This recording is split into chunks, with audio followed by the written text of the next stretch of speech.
Hey, everybody. Welcome to another recap of the Minnesota Vikings losing a one-score game. Matthew Coller, along with Dane Mizutani of the Pioneer Press, 27-20. The Minnesota Vikings fall to the Kansas City Chiefs. And I want to start by just asking you, Dane, where you think we could begin with this? Because a lot of stuff happened today. There was pass interferences that were and also weren't. We mixed in another fumble. There were Mahomesian genius plays that happened. There were opportunities abound for the Minnesota Vikings to potentially win this football game, and yet they come away with another close loss. And in my mind, it is just sort of another run through the whose fault is it anyway? Is it the refs? Is it this play? Is it that play? Should TJ Hockenson have caught this ball? Should Osborne have caught that ball? And the final result is kind of the same, that they fell down 2 scores, tried to come back and have a magical win. And at the beginning of last year, all the magic happened and it ran out. They used their full bag of 1-score magic last year. Now they have nothing in the bag and have dropped to 1-4 all in 1-score games. So where do you want to go with this, Dane? Let's just start with Kirk. We always start with Kirk because we should start with Kirk, and we should always start with Kirk. Yes, they used all their magic up last year, but they needed the magic because of Kirk. They were always in these 1-score games because of Kirk Cousins. It's not even that Kirk Cousins was bad today. He just wasn't good when you needed him to be good. Right out of halftime, the game is tied 13-13. Patrick Mahomes gets the ball. 3rd and long. What does he do? He does what he does. He was good when the Chiefs needed them to be. 3rd and 18, he throws off his back foot, completes an amazing pass to Justin Watson, who made a really good catch. And they march right down the field methodically and score a touchdown. What does Kirk do on the next drive? He goes 3 and out. And then Mahomes gets the ball back, and he goes right down the field for another touchdown. So you want to ask, well, why are the Vikings having to come back again? Why are they locked in another 1-score game? Why does these pass interference calls at the end even become a question? It's because when the game was there for the taking, Mahomes went and led 2 touchdown drives, and Kirk sandwiched a 3 and out in between. So I think that's where you start, because that was the difference in the game. Yeah, I think that when they played, which game would it have been? So it was Philadelphia, and then there was another really good Kirk performance before Carolina.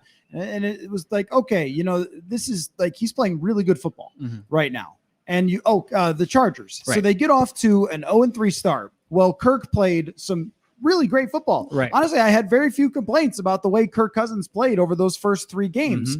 But the issue with the Kirk Cousins era has so often been that there's 3 good games and 2 bad games, and then 3 more good games, and then 2 more bad games. And if you maybe survive, okay, you survive the good, and the bad of him and be in a good place, like going into this game, you can get past them having a bad game against Kansas City in a game that you never expected to win. But if you don't win the games where Kirk Cousins is the good version of Kirk Cousins, and they beat Carolina surviving a bad one, but you weren't going to beat the Kansas City Chiefs. You weren't going to survive a game like this. Then that's how you fall into a massive hole. And that's exactly what we've seen before in the past. And 2020 really comes to mind, because you are 1 game away from starting the season in the same way that they started 1-5 in 2020, which was, it was a good game. It was a good game. And then it was that Atlanta game where it all kind of went sideways and they dropped to 1-5. And we went, oh man, Kirk blew it right there. Like, nah, you kind of lost the games where he was actually good. And they did the same thing here. This was not a good game for Kirk Cousins. There are plenty of things that we will get into that played into that, including maybe TJ Hockenson should bring in some balls after the game. He kind of felt like he was responsible for that. And Kevin O'Connell said 8 out of 10 times they usually complete those, but there was a little bit of this, a little that. Hockenson said on one of them he didn't get his head quite around. And then there was the KJ Osborne miss, which Cousins put entirely on himself, by the way, for everybody who was fighting over that on social media and wants to trade Osborne or whatever. But he explained that he was a little early on that progression, that Osborne would never actually expect the ball to be there, and almost was able to make the play, but kind of had it whiz by the back of his head. The point just being that it wasn't a good day for him. He admitted that he was throwing the ball a little bit too high, which happened on some open plays that were there for the taking. And you're not going to survive playing against the Kansas City Chiefs if you don't have the best possible version of Kirk Cousins. There's another part of this too, though, that of course we're looking at him first. As you said, the quarterback, we talk about him first. The Kansas City Chiefs did a good job against Justin Jefferson. Yes. And Jordan Addison beat them at times and had a great game. And hey, by the way, look, a draft pick that's good. Guess we should wait for a couple drafts to judge the general manager, but we'll talk about that a different day, maybe for our offseason that might start next week. But aside from that, they did a good job from the outset slowing down Justin Jefferson, which I think sort of threw off the general progression of the offense and how it's supposed to work and forced him to go other places, and they weren't able to have success. And ultimately, Kansas City's amazing all-universe quarterback who seems to always come out on the right side. We talk about one-score games or luck. Not for that guy, because any opportunity he gets, by the way, you got to guess what Brady's winning percentage is in one-score games? He wins like 75% of them. It's not all luck.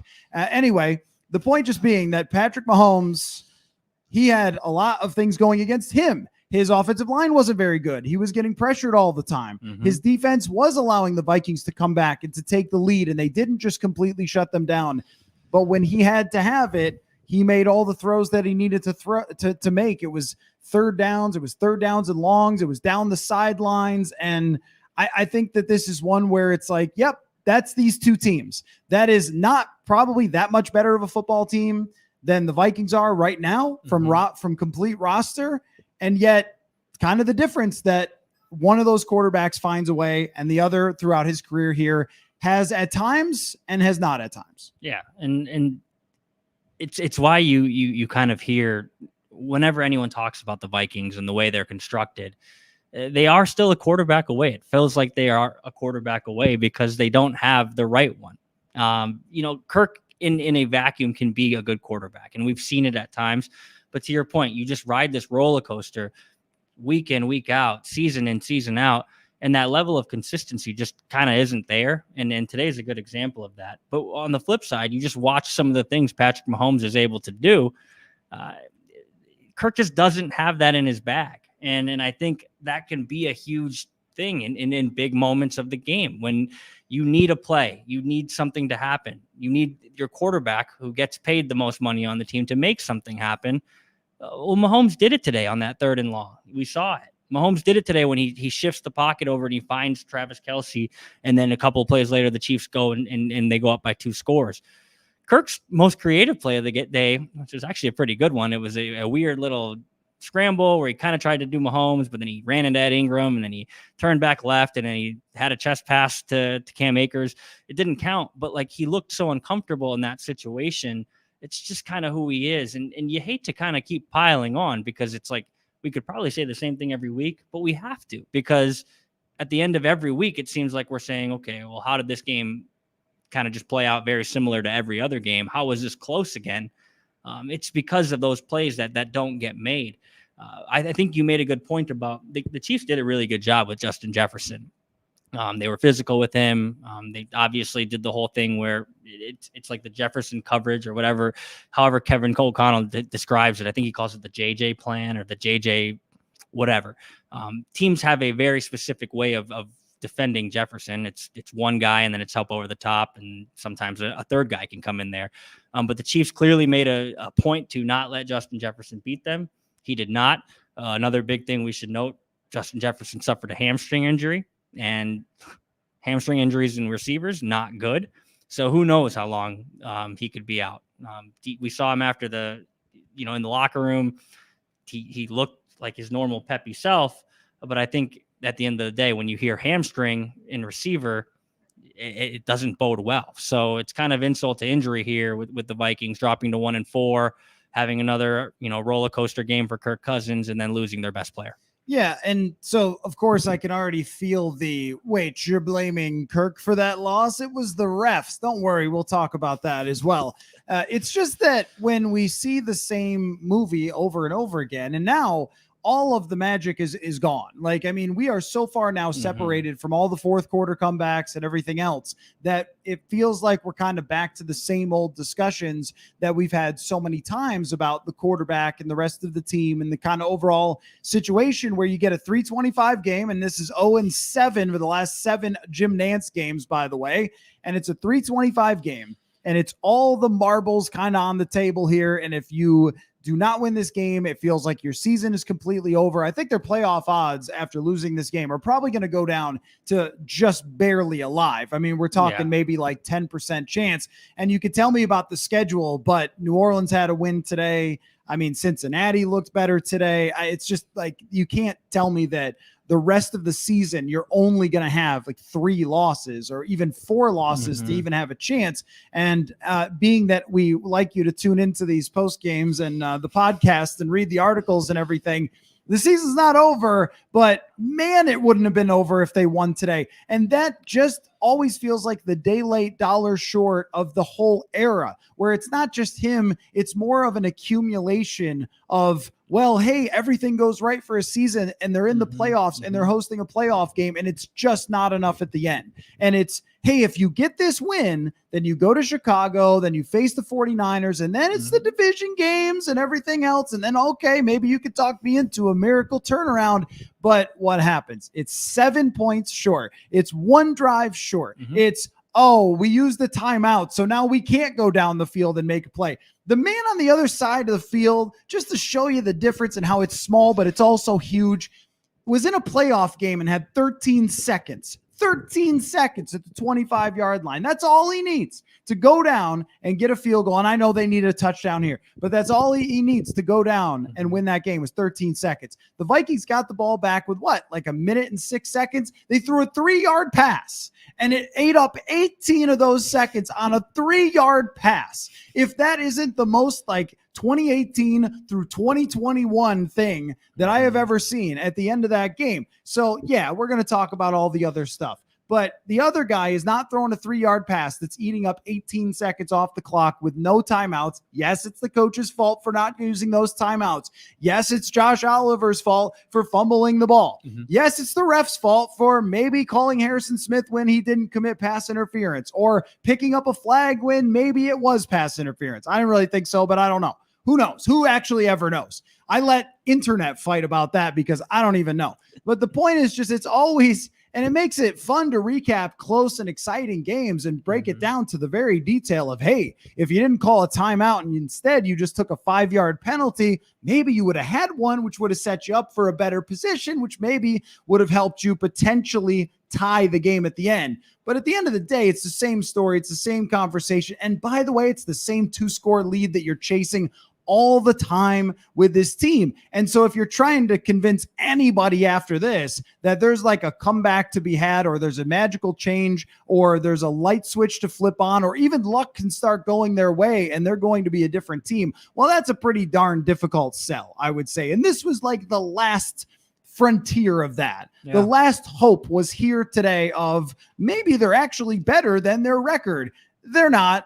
Like they're just not. Like, this is who they are. They're going to beat the Carolinas of the world, and they're not going to beat them excitingly, probably. And they're going to most likely lose the games that matter the most and probably miss the playoffs. And I guess, to me, I think everyone in that locker room and the press conferences was despondent because they feel exactly what I just said. They feel that way. They feel like this was the chance and now that's gone. Yeah, absolutely. Because you look at the way the schedule plays out, like, all the people who want to latch on to optimism about what the schedule looks like down the road, they're not completely wrong. It's definitely looking at it with a glass half full demeanor, but you needed to win today's game to even start doing that mental gymnastics because of what we've talked about for the past month. You lost the game you should have won in Tampa Bay. Yeah, you had a toss-up game against the Chargers at home that you could have won and you didn't. So because you lose those games, you have to go out and beat the defending Super Bowl champions at home in order to do that mental gymnastics. Oh, maybe we're better than we actually are.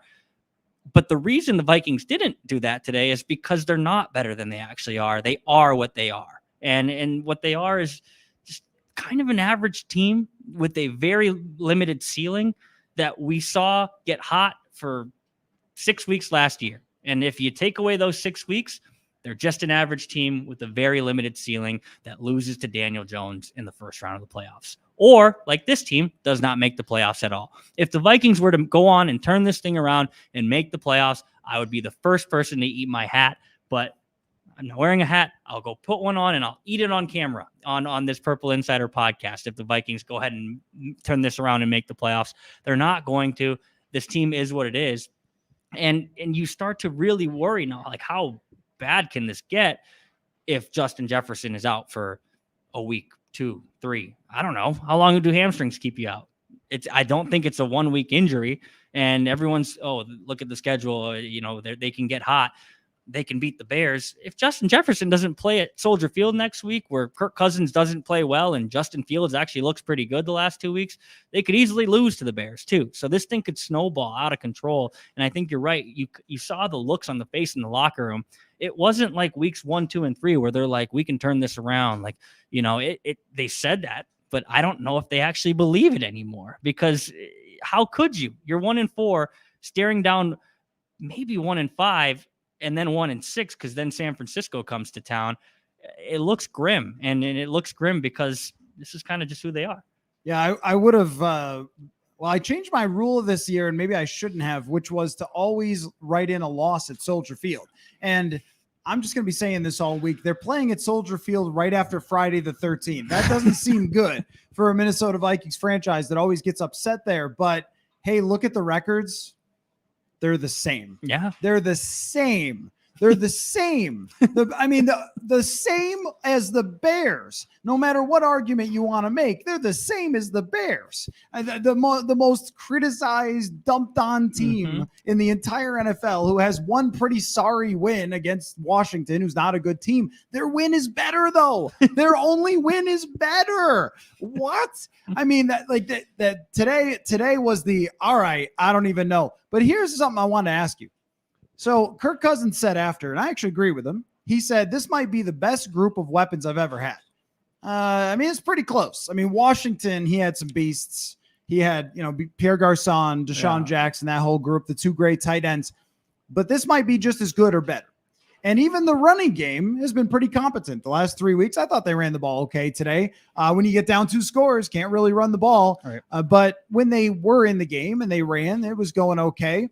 And yet, you look up at the scoreboard. Last week, it's 21 points. This week, it's 20 points. What was it against the Chargers? Like 24? It has not topped 30 points. Mm-hmm. It's had some yardage totals against Philadelphia. They racked up a bunch of yards when they were down 2 scores, and they kind of did that a little bit again today. But why is it? Is it just purely turnovers? Is it something that Kevin O'Connell's doing? Is it who the quarterback is? It's not the offensive line. They made one mistake today, and the whole rest of the game, Kirk Cousins had time to throw until the Hail Mary. I thought the line had a very good day today. Yeah. Gave him time to throw, and there were just some inaccurate throws. But the accumulation of 5 games here is not an elite offense, and really not anywhere all that close to an elite offense. And I think if there's one huge disappointment other than the record, it's that the offense is inconsistent. It's just okay. It is not great. And we all knew that in order to win games like this, even though I thought Brian Flores had a pretty good plan today, you're going to need a top 5, 7, 10 offense. And this has looked more like a middling offense. Yeah, I think a large part of that from the first month comes down to turnovers, because they'd march right down the field, and then Kirk would throw an interception at the goal line. Or like last week against Carolina, they put up 21. They should have had more because Kirk marched right down the field, threw a pick 6 at the goal line. We've seen fumbles. We've seen crazy strip sacks from your own guard. So I think turnovers are probably a large part of why this offense hasn't been elevated. But today is a good example of the ceiling that you have. I'm just going to keep piling on. I'm sorry. With Kirk Cousins as your quarterback, because the drive you needed to have, you went a 3 and out. And then you got the ball back. The Chiefs, they kind of sputter. They go up 14. The Vikings, to their credit, they respond with a really impressive drive, which Kirk has done. Like when they go down, he's shown the ability to bring them back and at least make the score look respectable, put them in a 1-score game. But you got the ball back. It's 20-27. You have a chance to go score a touchdown, and you don't. I get it. Like maybe this is a good segue to talk about the defensive pass interference and the flag that gets picked up, and Ladarius Sneed takes his helmet off, and the refs don't call that either. But it all kind of feels moot to me, because when you listen to Kirk Cousins talk after the game, the fourth down where Kirk Cousins throws the goal ball, the referees throw the flag, the referees talk and pick up the flag, and then they don't flag the guy for taking his helmet off. That's not the play that Kirk Cousins is lamenting. He's lamenting the third down play where he threw it to Jordan Addison on the goal ball, pretty much the same exact throw. And he said, I should have gone at somewhere else. I should have done this. I should have thrown, I should have worked KJ in the flat. We would have got a first down there. All of those things, those what ifs, I wish I would have done this differently, they culminate in not being able to find the end zone there. And maybe it's not a fair comparison because Patrick Mahomes is the best quarterback in the league, hands down.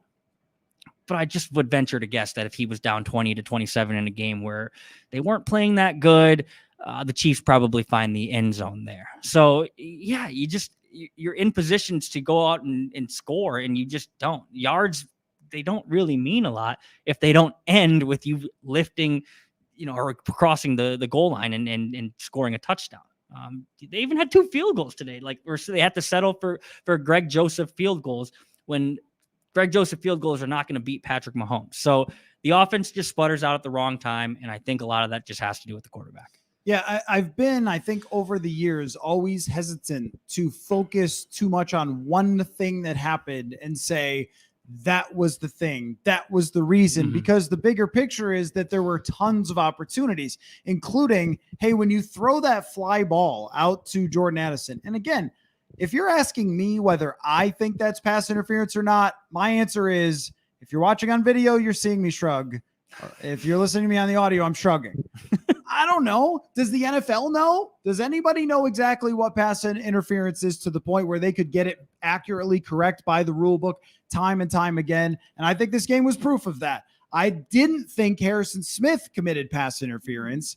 And then I also didn't really think that L'Jarius Sneed did, but it is against the rules to take your helmet off. That's actually true. And he did take his helmet off. They didn't seem to notice.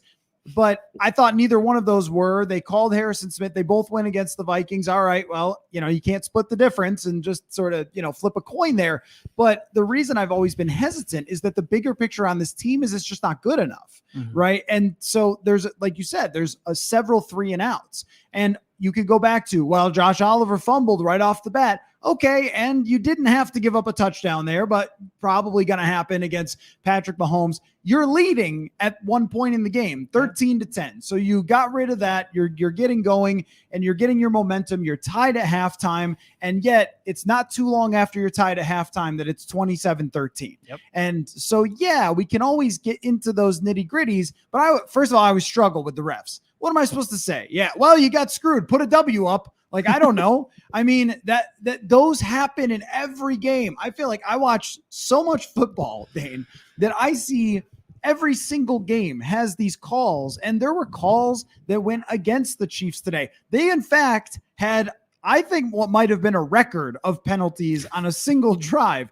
where they were just like, all right, who's got a weapon? I'm going to assault Justin Jefferson with it. That's our strategy, and we'll let him come all the way down the field. And if I'm not mistaken, did that end up with a field goal and not a touchdown? Yep. The other team commits 4 penalties, and you don't finish it off in the red zone. It's always like a day late, $1 short, and that's why I think it's difficult. And the same thing goes for TJ Hawkinson, where he was getting slammed on social media and so forth, and he's got a big contract, so once you get it, yep, that's true.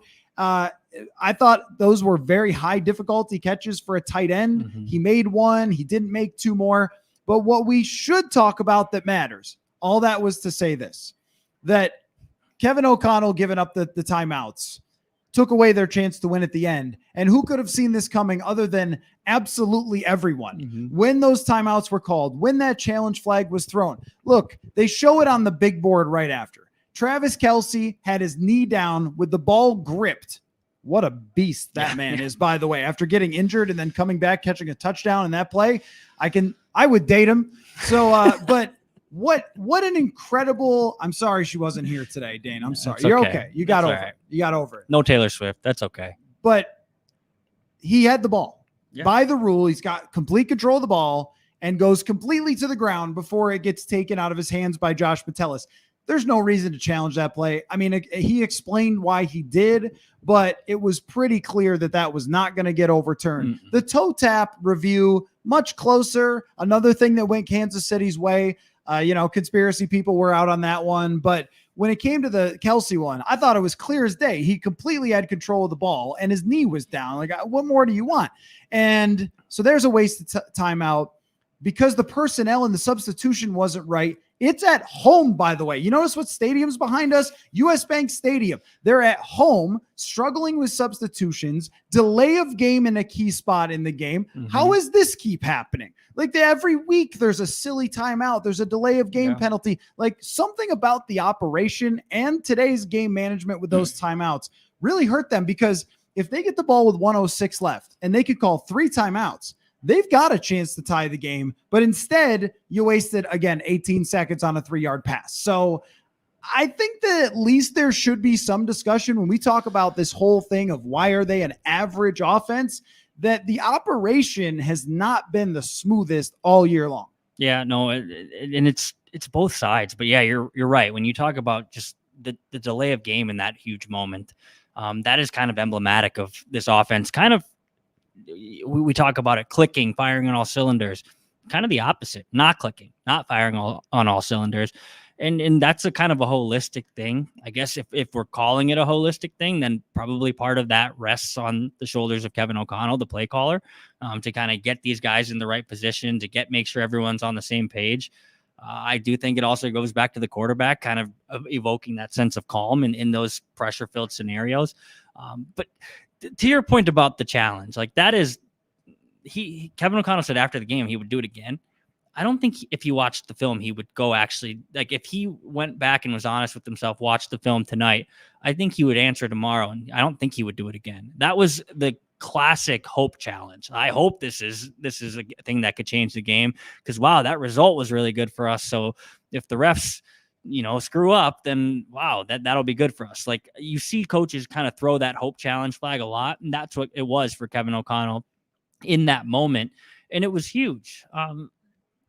We can say whatever we want about this player not knowing his assignment or that, how we see these jumbling cycles in and out on possessions or really important plays that you have to go take that timeout. But whenever you burn up 3 timeouts with 9:05 left in the game, that's just on the coach. And it just is. So I think if anyone has shown their ability to be self-reflective, it is Kevin O'Connell. I'm sure he's not really satisfied with how he managed the game as a whole. But yeah, I mean, there were kind of a collection of things that led to this down the stretch, 1 minute left, down by 7, impossible situation because you have Kirk Cousins as your quarterback and no timeout. So, and by the way, no Justin Jefferson on the field. That would have really significantly helped in that hurry up, we need to go score a touchdown situation. But frankly, with the way the offense and the operation looked today, I don't know if Jefferson being on the field would have made a huge difference. It just never really felt like they were going to go down and tie that game. It really felt like to lose by 7, it was a collective effort. And that's why it feels weird to talk about them as the same record as Chicago, by the way. Chicago, the same record with a worse win. It feels weird to talk about them that way because you see the talent that they have. Mm-hmm. And even today, I was very impressed with some things on the offensive side. Like they lined up Jefferson in the backfield on a play. They had motion on a play, a few plays actually, that created open receivers. Jordan Addison is just really good. I mean, he's great. Off the line of scrimmage in the red zone. He is pressed up. And he throws like an Iverson crossover at the guy, gets across, works his way through space, and grabs the football. Beautiful play. He is open all the time. He's a good receiver. Like there's a lot of things that are going right. And it seems like that there's devil in the details with all of it. And that's part of it, like the misuse of the timeouts. And yet, when I am criticizing a coach for misusing the timeouts, I feel like I'm 78 years old, and this would have been done something that we did like in the 90s of, this coach needs to figure out his timeouts. Like, I don't know, man. Look at this team. They're 1-4, right? And so there's part of me that says, yes, absolutely. The game management, I think, has been overall okay for Kevin O'Connell, but there was a 4th down. Your team's been great on 4th down and has all these weapons, and they kick a field goal. And who was it yesterday? Arizona and USC. I stayed up until 1 a.m. watching that football game, and Arizona does not go for 2 to try to win the game. Same thing Washington against Philadelphia. Yep. It's like, hey, message to you guys. Caleb Williams plays for the other team. Message to you guys, that's Mahomes. So you're going to have to beat him with touchdowns, not field goals. And to kick a field goal, it kind of felt like, all right, they're going to play it this way today. They're not really going to push it down. And they converted a 4th down in another spot, had actually some really excellent 4th down conversions the rest of the game. But it becomes a forest through the trees. Like, yes, I think there's criticism to be had there, but also, yes, they could have overcome that. Now we're 30 minutes in and we have not talked about the defensive approach at all. And the reason is because I thought it was fine. Yeah. I thought that Brian Flores did everything he could. And even that 3rd and 18, which is an incredible play, and Bynum is like inches away from knocking that down. I don't know how many quarterbacks, by the way, people are saying, oh, Bynum's got to pick it off. It's just luck. It was just an arm punt. Okay. Do you know how far he threw that football with Danielle Hunter right here sideways? Like, yeah, you know why it got over the safety? Because there's no way in God's name he thought he was throwing the ball that far. Yeah. That's why. Anyhow, so he had blitzes that caused problems for Mahomes. He had moments in the red zone where they succeeded. They sacked him a couple times. He got sacked today as many times as he's been sacked all year. I don't know what else was really supposed to be done. And a couple flags went their way. I don't know what else was supposed to be done against Mahomes and against that offense. They didn't let them run consistently. They forced him to be a wizard to make some great plays. They knocked down a couple where he was doing genius things.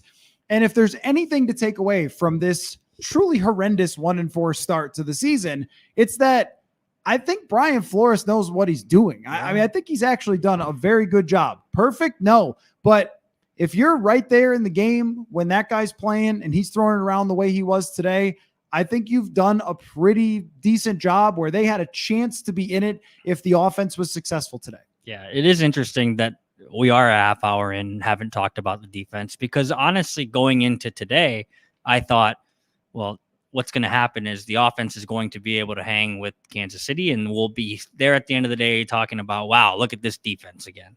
But we're not, because they were fine. Like, were they perfect? No.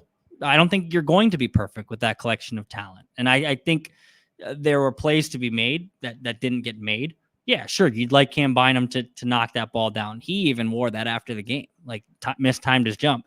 To your point, mistimed his jump because Superman dropped back, threw off his back foot and chucked it 45 yards. And Justin Watson made a really good catch, by the way, too. So there was an interception that Mekhi Blackman kind of had go through his hands. There were a couple plays where it felt like, the Vikings had Patrick Mahomes bottled up and they couldn't finish. But those things are probably going to happen when you look at the roster and you're really honest with yourself. But I thought the plan worked, and I thought it was somewhat encouraging. I don't know how much we can say is encouraging when the Vikings are sitting 1-4. But I don't think the defense is going to be good enough where when Brian Flores got hired in February, people were like, oh, he's going to be here for 1 year and he's going to leave. He's not going anywhere, I don't think. I don't think anyone's going to give him a head coaching job after this because defense is not going to grade out very well at the end of the year because of the talent they have. But I think if you look at this with like a scope down the road, and this game can kind of be a microcosm of that kind of hope that you see, is like the scheme is going to work when the talent is kind of there to catch up. And the fact that you were able to kind of limit this Kansas City offense, which, the weapons, you can say what you want about who Patrick Mahomes has to throw the ball to. Kelsey was still out there today. He came out and he battled through an ankle injury, and Mahomes is always going to be great. So it doesn't matter the limitations. Like, that offense is always going to be good because of the quarterback, and the Vikings were able to kind of contain it for most of the day. Defense is not why they lost the game today. So which was kind of a surprise to me because that's what I thought we'd be talking about. Yeah. The funny thing about this season, the way it's played out, is if they were 3-2 right now, 2-3, maybe I feel a little different, but if they were 3-2 and won some of the games that they should have early on in the season, Tampa Bay, Los Angeles, then I think we'd be talking quite a bit about Brian Flores' turnaround defensively, that even after this game, it was not a very efficient game by Patrick Mahomes standards. I mean, this is a guy who generally in his career averages like 8 yards a pass and is the most prolific passer, even on the road. I looked this up. On the road, this man has 110 career quarterback rating on the road. He did not do insane things to them statistically today. It was kind of a slog. They forced him. They actually did the thing for the most part outside of that one amazing catch on the sideline that Ed Donatel claimed he was going to do last year, which was force teams to have play after play after play. And they converted a ton of third downs because the man is a genius and a wizard, but they actually put them in a lot of uncomfortable positions. They didn't let Pacheco run over them. The run game was pretty well stuffed again, which every other game than Philadelphia, they've done a good job there. And if they were 3-2 or maybe even 2-3, I think I'd be saying, look, this loss was kind of weird, but it wasn't that bad. And some strange things happened. And I think that there's some good signs for the future, but it's impossible to say that when you go to 1-4. I mean, if they had pulled off a win today, Flores would be a huge part of the conversation. Yeah. So I feel like we have to talk about that, how he did put them in a position to be right there at the end. And they did get a couple of stops. Think about this. They've been really good on some of those short situations to the point where Andy Reid was like, let's punt it back to him instead of going for it in those final moments. Or maybe he also saw Justin Jefferson on the field and thought, no way. But I think it was as much to do with the fact that they had stuffed the run well. They have done well in those short yardage situations overall. They forced them, to convert a lot of third downs, and they actually did pressure and make Mahomes uncomfortable. And if you were telling me that Justin Watson had to make 2 amazing catches and Justin Ross, is everyone named? Okay. There's so many Jalen's and Jaden's that, it's hard to say. But Justin Ross made a great catch down the sideline. That guy's not been very good in his career. And they mostly limited Travis Kelce throughout this game. Like, there's a lot of good things that happen on the defensive side that you would be interested to see how it progresses through the season had it not been for the final score and the way that the offense performed. But that's the game we always play. Now, let's talk about Justin Jefferson's injury. If Justin Jefferson is out for any amount of time, I think you all know what everyone's opinion is going to be, and that is a correct opinion because he has driven this offense for 2 straight years. I don't know. I mean, I don't know what you do at that point. At that point, your offense is not going to be all that good, and you could lose to anyone on a given week if he's out. And, Cousins pointed out, it's remarkable how he's never been hurt throughout his entire career. And doesn't it feel like the football gods saw what they did last year and just said, oh, no, you're going to pay for that, buddy? Whatever deal they struck with the devil for a handful of games last year, it has come back to haunt them this year. And I feel like Jefferson limping off the field was this season is just not going to go the way you guys thought it was going to go. Yeah, no, it is everything that could go wrong has gone wrong. For the most part this season so far. They were only a few plays from losing to Carolina last week and just kind of sitting 0-5 right now. The season itself, and we've talked about it pretty much at length through the first month about all the 1-score games, regression to the mean. It became kind of a buzzword, and I don't think we're going to talk about it anymore because there's no reason to talk about the 1-score games anymore. Like, it's pretty clear. Last year was an anomaly. But to your point about Justin Jefferson, if he's out, the Vikings are underdogs in every single game he's out, as far as I'm concerned. Chicago, I don't know. Maybe. That's fair. But I don't know. I mean, probably if you're making the line in Vegas, they're probably not going to make the Vikings underdogs in that game. Maybe the better way to phrase it is they could lose any game that he misses because how important he is to the operation. The operation that at times this year has not looked great. But he has the ability to just make you look good, even in situations where 95% of the league, it would look bad. I think some feeling for optimism is Jordan Addison is really good. He was awesome today. He's going to take on a bigger role if Justin Jefferson misses any time. can he handle that when Jefferson isn't drawing 2, 3, 4 defenders? Can KJ Osborne step up? Like, the collection of weapons is great. And Kirk Cousins is right. But the straw that stirs the drink is Justin Jefferson. And your collection of weapons without Justin Jefferson is not that great. It's a rookie receiver who's shown flashes and is going to be a really good receiver in the league. It's a very highly paid tight end who at times has kind of underwhelmed this year. It's KJ Osborne, who I think he's pretty good, but there's limitations there. So the weapons are obviously, I'm not breaking news to anyone here. The weapons are very much driven by Justin Jefferson's greatness. And if he misses time, the Vikings are going to be in a lot of trouble, just up and down, the entire team. You're a hockey guy. It's like saying, hey, the Penguins have a lot of other good players other than Sidney Crosby. But if the Penguins are without Sidney Crosby, that is not the same hockey team. And it feels the same way without Justin Jefferson. And then, look, if you go to Chicago without Jefferson and don't win that game, it's not just over. It's like over to the point where we're talking about, does anybody want a lightly used Daniil Hunter? Yep. Does anybody want to trade for, I don't know, Ezra Cleveland's a free agent after the year. Somebody need a guard. Teams need guards. You mentioned KJ Osborne. Like, we are having a very serious discussion about that. And that's really the thing that today could have kept alive and does truly defeat, not just because of the record, because the 1-4 record, you could say, all right, well, that gives you maybe 4 losses to work with the rest of the way. Maybe you could split with Detroit. Maybe you can sweep the Packers if Jordan Love stinks. Maybe you could beat the Bears twice. All right, Vegas, Denver, all not in any kind of order. Maybe you could talk me into it, because I do think there's a lot of talent on this football team, and they are not like garbage by any means. They're not. I've been saying the Chicago Bears loudly multiple times on the show, but they're not the Bears. They're a much better football team than them.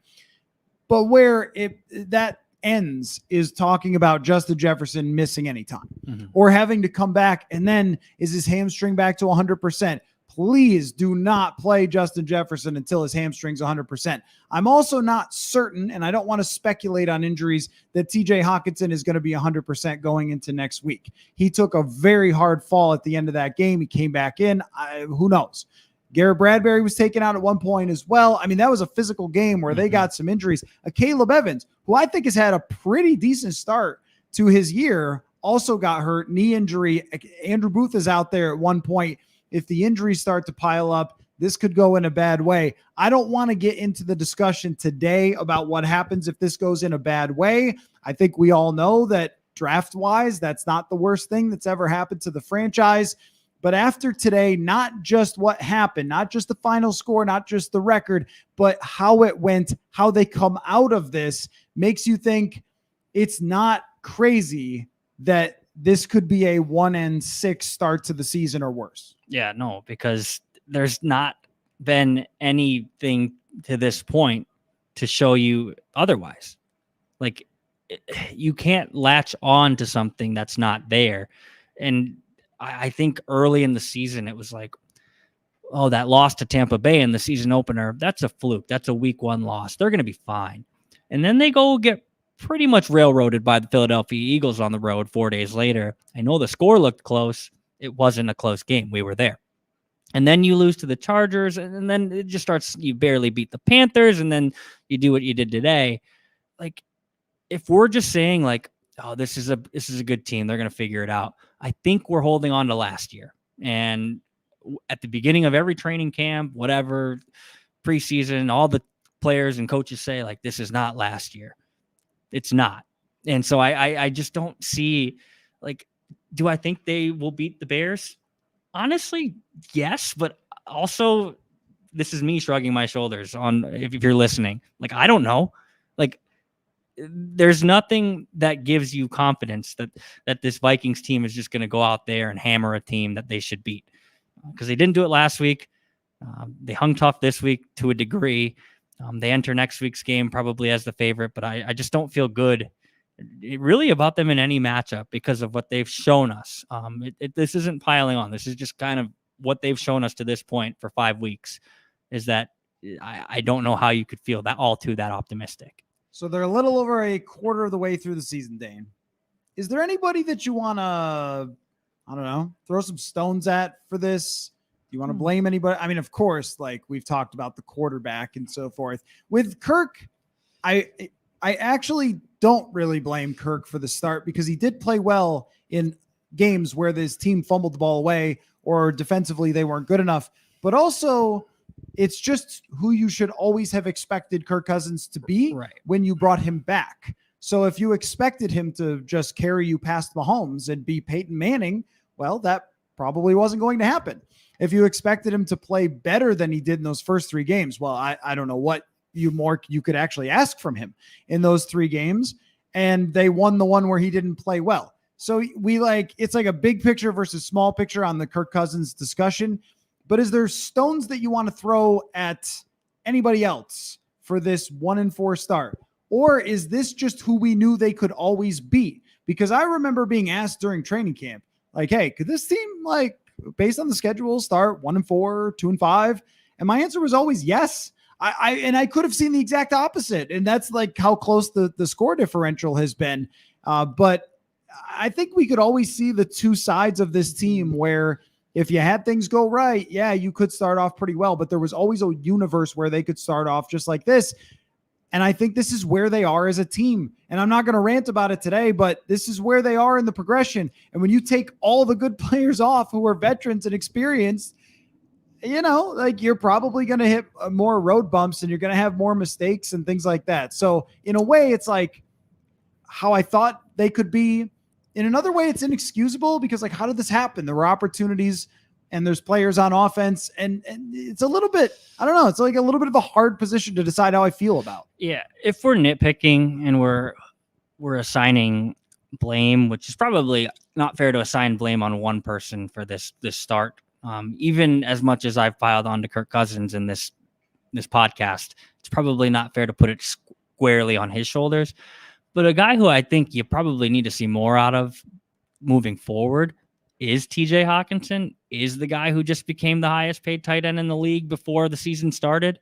And there's just snapshot moments from the first month of the season that I can say, yeah, he needed to be better there. He needed to not fumble the ball on the opening possession against the Los Angeles Chargers.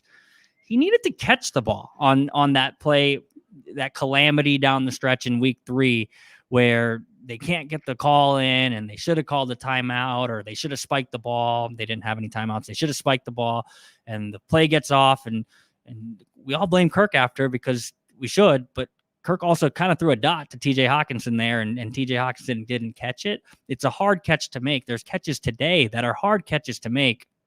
And Kirk Cousins talked today about how a lot of his throws were high. He doesn't know why. But why I would pick TJ Hawkinson if we were nitpicking here is because you should catch that if you are the highest paid tight end in the league. Because there's an 87 on the other team today, Travis Kelce, who he makes those catches. He does. The third down where it was a huge play in the game because Travis Kelce converted the third down. The Chiefs end up going to score. But it was also a big play because it cost the Vikings a timeout. That's a really hard catch to make. The one he makes over his head, holding it on, almost looked a little bit like the David Tyree helmet catch, the way he was able to kind of grasp that ball when it didn't look like there was really any surface area to grasp. Over a well-defended pass by, Josh Metellus was in coverage there.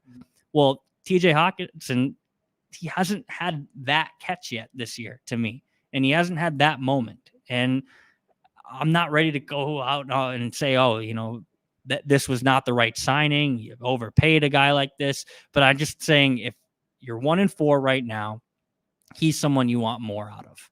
And we could do this with a bunch of guys, but he's the one that comes to mind because Justin Jefferson's held up his end of the bargain week in, week out, sans this one. And I don't think TJ Hawkinson's had that marquee game where it's like, oh yeah, this is why we paid him all that money. So I think he needs to, when you get the bag, the expectations follow. And I'm not sure he's totally lived up to them yet. No, I completely agree with you. And I was very much on the side of like, this guy's a really good player. He's a great weapon. You want him set up for the future. And it has not been through this section of the season what you wanted it to be. But the problem is when you get to 1-4 at this section of the season, it almost doesn't matter what you do after this. Right. I mean, you could have the best run of how many other, 13 games? 12 games, but oh my gosh, 12 more games. But like 12 games, you could be amazing the rest of the way. And he was really, really good for them last year. But when the big moments were there for him to make a play, Kirk Cousins has put it close enough where if you have great hands, you make that catch. And if you are one of the highest paid tight ends in the league, you have to make those catches. I agree. And I think TJ Hawkinson agrees after listening to him talk after the game. And of course, Kirk's going to say, could have put it there. It was too high. You're right. And that is kind of, again, that, Kirk's having a little bit of an off game, which means that how are you going to make up for that? Are you going to have a great defensive performance? Is somebody going to make an ungodly catch like they did in Buffalo? And that's how they won that game. Even though Kirk had started off really poorly, someone did something heroic. And a lot of times it's one guy, Justin Jefferson. But this is a little rough. It could have been Johnny Munt this year, and it wouldn't have been different from the tight end position. You got to prove that it's different. So I completely agree with you that so far, that extension, again, though I thought it was the right move, has not worked out so far. I think the actual build of the defense, with a lot of young players getting opportunities who have played quite well, has been workable. I mean, that's what I would call it. Like the secondary, we thought could just get killed every game. And yet Evans has been pretty good. Blackman came in, he's been okay when he's been in, hasn't gotten a lot of play. Murphy up and down. That Chargers game was tough. Thought he was good today. And the Cam Bynum, again, there's a play here, there's a play there that maybe are there to be made today, but I thought he also made plays in this game and has made plays through the start of the season. So they've got the bones of something to work with that I'm interested to see where this goes. But right now they are teetering on the edge. We'll just put a period on the sentence of this podcast. They are teetering on the edge of this season being completely blown up to it just going off the rails bad. They go to Chicago with a chance to at least make an argument that they're still alive and then say, oh, well, we just have to upset San Francisco. And it was always going to be this way where you had to upset KC or San Francisco. So is it completely over? It's not completely over. And if they do lose to Chicago, though, it's getting ugly after that. And we're like in evaluation mode for everybody, including the coach, all the players, the whole roster. Who's not the next quarterback? We're watching football every Saturday. I mean, we have gone now to the point where we are at the brink of going over that edge. And I'll tell you, professionally, not been here in quite a while. I mean, when I lived in Buffalo until 2015 and moved here for the 2016 season, I went through this a lot. Like Ryan Fitzpatrick played there, EJ Manuel played there, and they were going 6-10 every year. We got to pretend for the first half of the season that maybe they just need a couple wins at whoever, beat Jacksonville, and it'll all be fine, and they would lose. And like that's what that feeling is back. And 2020, even the schedule was so awful after they started 1-5 that I believed they were going to be in the race. So we've really never this week, if they lose, it's almost uncharted territory since I've been covering the team to feel like, no, this is a truly awful football team, sort of dressed up with some decent players. Kind of reminds me of like late Matt Ryan Atlanta, where people would be like, no, Matt Ryan's playing okay, and they'd be 4-12. That's kind of how it feels right now. So that's my final thought, is just this game has now pushed them to the edge of this season could be over next week if they can't save it against Chicago. And you could talk about refs and you could talk about timeouts and you could talk about whatever else, but this is who we knew they always could be if a few things didn't go their way. And here we are. Yeah. And I think last week we talked about this after they beat Carolina was, well, they won't be talking about trading Kirk Cousins. They won't be talking about all of these other blow it up scenarios. This week, I don't think we're going to necessarily be talking about it because of who they are staring kind of down the barrel of. But if you lose next week, what this loss did is it opened the door for that conversation to reignite next week. So yeah, it could be a much different tenor, tone of what we end up talking about post game if they lose next week. Because frankly, if they lose next week, the results wins, losses, you'd almost prefer losses if you're the Vikings at that point, because if they lose next week to the Bears, it is done. It is over. There's no chance that you're going to go be optimistic and dig yourself out of that hole. And I think they know that.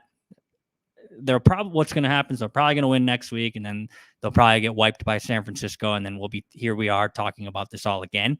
But yeah, you better win. You better beat the Bears. It's going to be a weird situation for us in Chicago next week because their press box has nothing like this, which has been really great. So we're going to have to figure that out. We might be in like a hotel or something. I've done that in the past after Bears games. So we'll see how that works out. I will always remember this game as the time that Taylor Swift's fans were really mad at field turf. Tough break for Travis Kelce today, but came back and, of course, scored a touchdown because why wouldn't he? So thanks, everybody, for watching / listening, and we will see where this goes. We'll have a lot of analysis of what happened here today, continuing on the channel and the podcast feed, and go from here, which, as you mentioned, just because the season might come to the brink does not mean that the drama will end. There will be quite a bit. Going into Chicago feeling like it could be over. And then after that, depending on what happens, are they going to bring it back? Are they going to blow it up? It's never boring here at US Bank Stadium. So Dane Mizutani, Pioneer Press. We'll see you. We'll see you next time. We'll see where this whole thing goes. I don't know what else to say. It was bad. It was a bad loss. That's pretty tough. All right. We'll see you next time.